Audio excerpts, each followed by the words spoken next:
The greatest racing heroes and heroines of the sport of kings. Racing heroes, crosses of gold. When handicapping horse racing, whether it's thoroughbred or standardbred, there are three types of factors you must consider. Tangible factors are those that you can quantify, such as those found in the program. Intangible factors relate to your intuition and things you can't really prove but feel strongly about. The final factor being the smart money, which knows something you don't. Almost 2 decades ago, my wife won a share of a racehorse in a contest sponsored by the Ontario Sires program. The horse was named Bad Boy Matt after his father, Badlands Hanover, and his grandfather on his mother's side, Matt Scooter. Matt Scooter was owned by Charles Juravinsky, competing as a pacer in harness racing venues, winning the Meadowlands Pace, Prix d'Été, Confederation Cup, Messenger Stakes, American National Stakes, Breeders' Crown, Driscoll Series, and the Mohawk Gold Cup. Everything worth winning at the time. The group took ownership of Bad Boy Matt as an untrained yearling, so I was interested in his breeding as a measure of the potential we could hope for.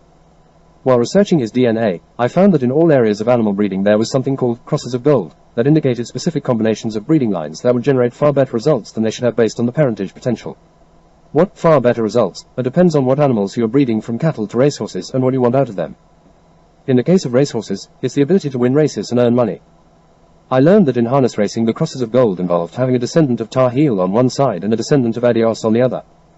Watching Bad Boy Matt compete early in his career made me a believer because he had crosses of gold.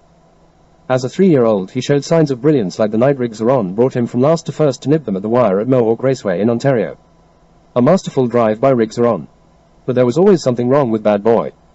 He would start the race dead last by many lengths, but with a bunch of second-place finishes he showed his amazing talent before he finally won.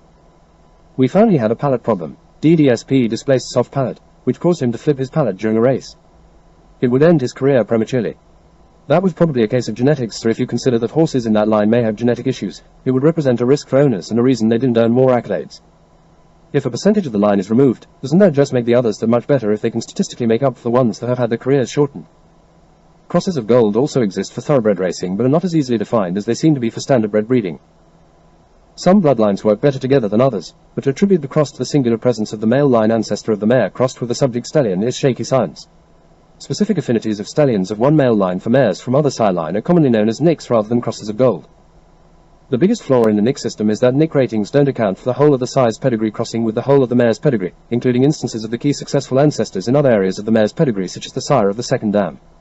Anyone who spends time with statistical analysis knows that eventually the more statistics you collect, the more they point to the mean. That's the central limit theorem. The most successful nick in thoroughbred racing was Danzig with mares by Mr. Prospector, which produced 16 stakes winners from 53 runners, achieving a rate of 30.2%. Modern calculations of nick ratings use more complete databases. But a nick may appear to be successful due to small sample size, skewed success of just one offspring, or because a stallion had success with just a few good mares. The Duke of Portland paid 13,000 guineas to have Carbine stand second stud to St. Simon, who covered the best mares. Times have changed.